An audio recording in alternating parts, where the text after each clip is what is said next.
بسم اللہ الرحمن الرحیم۔ السلام علیکم پیارے اسلامی واقعات کے پیارے پیارے دوستو، امید کرتے ہیں کہ آپ ایمان اور تقوی کی بہترین حالت میں ہوں گے۔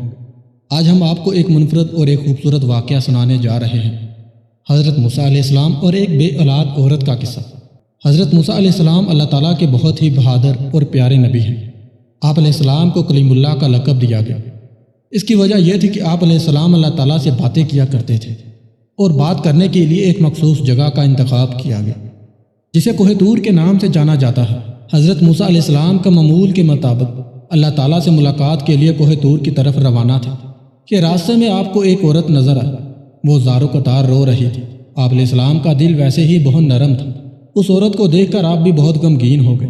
حضرت موسیٰ علیہ السلام سے رہا نہ گیا اور اس عورت کی پریشانی کا سبب پوچھا تو اس نے بتایا کہ میں بے اولاد ہوں، لوگ مجھے بانجھ پن کا طعنہ دیتے ہیں۔ اس عورت نے حضرت موسیٰ علیہ السلام سے گزارش کی کہ وہ اللہ تعالیٰ سے یہ دریافت کرے کہ اس کو کبھی اولاد ہوگی یا نہیں۔ وہ جانتی تھی کہ حضرت موسیٰ علیہ السلام اللہ تعالیٰ سے ہم کلام ہوتے ہیں۔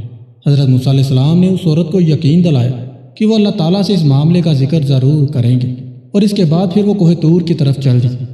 اللہ تعالیٰ سے ملاقات کے دوران حضرت موسیٰ علیہ السلام نے عورت کا ماجرا بیان کیا تو اللہ تعالیٰ نے حضرت موسیٰ علیہ السلام کو بتایا کہ عورت کی قسمت میں یہی لکھا ہے اور اسے کبھی اولاد نہیں ہوگی، اور اس عورت کو چاہیے اس پر جو آزمائش آئی ہے اس پر صبر کرے۔ آپ علیہ السلام یہ سن کر غمگین ہو گئے۔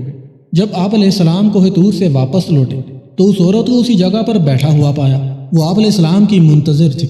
حضرت موسیٰ علیہ السلام نے عورت کو اللہ تعالیٰ کا فیصلہ سنایا۔ عورت یہ فیصلہ سن کر بہت حیران ہوئی۔ آپ علیہ السلام نے اس عورت کو تسلی دی اور یہ بھی کہا کہ یہ اللہ تعالیٰ کے ہر فیصلے میں بہتری ہوتی ہے، اس لیے وہ صبر سے کام لے۔ اولاد اللہ تعالیٰ کی دین ہوتی ہے، بیٹیاں عطا فرمائے اور جسے چاہے بیٹے دے اور جسے چاہے دونوں ہی عطا فرما دے۔ اس واقعے کو بہت عرصہ گزر چکا تھا۔ اس عورت کے گھر کے قریب ہی ایک درویش روٹی کا سوال کر رہا تھا۔ عورت کے کان میں درویش کی صدا پڑی تو اسے رک جانے کا کہا اور کچھ دیر کے بعد اس کے لیے روٹی لے کر آئی۔ پھر درویش نے عورت کو اولاد عطا ہونے کی دعا دی۔ پھر ایسا ہوا کہ اللہ تعالیٰ نے اس درویش کی دعا قبول کر لی اور عورت کو اولاد کی نعمت سے نواز دیا۔ جب اس بات کی خبر حضرت موسیٰ علیہ السلام کے پاس پہنچی تو آپ علیہ السلام بہت حیران ہوئے، کیونکہ اللہ تعالیٰ نے انہیں بتایا تھا کہ اس عورت کی قسمت میں اولاد کا نہ ہونا لکھا ہے، تو یہ کیسے ممکن ہوا؟ حضرت موسیٰ علیہ السلام دوبارہ اللہ تعالیٰ کے پاس کوہ طور پر گئے۔ اس عورت کے معاملے کے بارے میں بھی دریافت کیا کہ جب میں نے آپ سے پوچھا تھا کہ اس عورت کو اولاد ہوگی یا نہیں، اے میرے پروردگار، آپ نے فرمایا کہ اولاد اس کے مقدر میں نہیں ہے، یہ کیسے ممکن ہوا؟ اللہ تعالیٰ نے حضرت موسیٰ علیہ السلام کے سامنے ایک شرط رکھی اور آپ علیہ السلام کو انسانی گوشت لانے کا کہا۔ جب اللہ تعالیٰ انبیاء کرام کو کسی چیز کا حکم دیا کرتا تو کوئی بھی اللہ تعالیٰ سے سوال نہ کیا کرتا تھا، اسی لیے حضرت موسیٰ علیہ السلام نے بھی اللہ تعالیٰ کے اس شرط پر کوئی سوال نہ کیا اور اپنی بستی میں جا کر اللہ تعالیٰ کو لوگوں کو حکم سنایا۔ بستی کے لوگوں کو اللہ تعالیٰ کا حکم بہت عجیب لگا اور سب کے دلوں میں خوف بیٹھ گئے کہ کہیں یہاں خون ریزی نہ ہونے لگے۔ جب کوئی بھی اپنا گوشت دینے پر راضی نہ ہوا تو حضرت موسیٰ علیہ السلام مایوس ہو کر خالی پلیٹ لیے اللہ تعالیٰ کے پاس واپس آنے لگے۔ حضرت موسیٰ علیہ السلام کوہ طور کی طرف روانہ ہی تھے کہ راستے میں ان کو ایک درویش بیٹھا نظر آیا۔ اس درویش کی آنکھیں بند تھیں اور چہرہ آسمان کی طرف اٹھا ہوا تھا۔ اس درویش کی زبان پر بس اللہ اللہ کا ورد جاری تھا۔ حضرت موسیٰ علیہ السلام اسی درویش کے پاس گئے اور اسے اللہ تعالیٰ کا حکم سنایا۔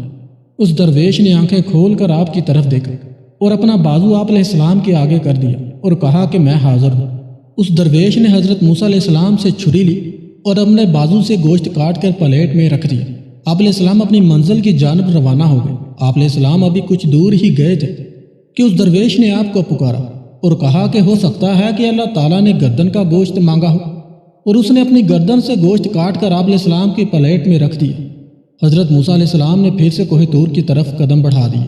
اس درویش نے پھر آپ کو روک لیا اور کہا کہ ہو سکتا ہے کہ اللہ تعالیٰ نے سینے کا گوشت کہا۔ اس نے سینے کا گوشت بھی کاٹ کر پلیٹ میں رکھ دیا۔ اس کے بعد اس نے اپنے جسم کے مختلف حصوں کا گوشت کاٹ کر پلیٹ میں رکھ دیا۔ حضرت موسیٰ علیہ السلام نے اس گوشت سے بھری پلیٹ کو کوہ طور پر اللہ تعالیٰ کے سامنے پیش کر دی۔ اللہ تعالیٰ نے حضرت موسیٰ علیہ السلام سے پوچھا کہ یہ گوشت کس سے لائے ہو؟ حضرت موسیٰ علیہ السلام نے سارا قصہ بیان کیا۔ اللہ تعالیٰ نے فرمایا، اے موسیٰ، یہ میرے بندے کا مجھ سے عشق ہے۔ اس عشق کی حد دیکھو کہ اس نے اپنی تکلیف کا نہیں سوچا، بلکہ میری رضا اور خوشی کی خاطر اپنے جسم کی بوٹیاں کاٹ کر تمہارے سامنے رکھ دی۔ اے موسیٰ، مجھے تم خود ہی بتاؤ کہ جو بندہ میرے عشق میں خود سے زیادہ بے پرواہ ہے، جو مجھ سے کوئی سوال کرے تو میں اس کی دعا کیوں قبول نہیں کروں گا؟ اے موسیٰ، یہ میرا وہی بندہ ہے جس نے مجھ سے اس عورت کے حوالے سے سوال کیا تھا۔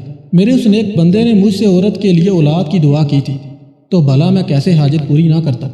یہی وجہ ہے کہ میں نے اس کی تقدیر میں لکھے کو پلٹ دیا۔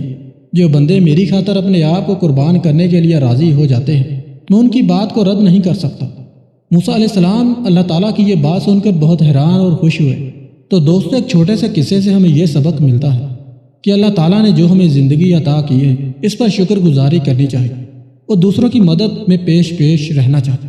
آپ کو نہیں پتہ ہوتا کہ کون سا عمل اللہ تعالیٰ کو پسند آ جائے، آپ کا کام ہو جائے۔